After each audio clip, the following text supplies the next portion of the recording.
Hey friends, if you wish to restore previous versions of files and folders on your Windows computer, then please watch this video. I will guide you through the procedure. So let us say I have this folder with a lot of files.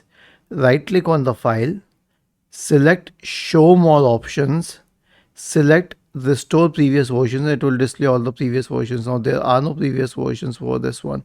Okay, so let's say that this was a folder.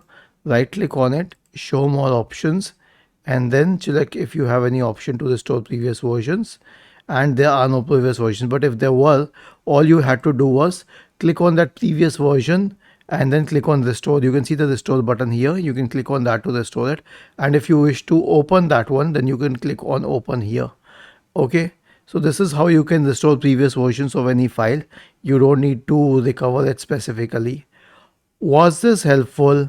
If yes, then please subscribe to the channel, and if not, then let us know in the comment section of the video on how we could help you further. Thank you for watching this video and have a nice day.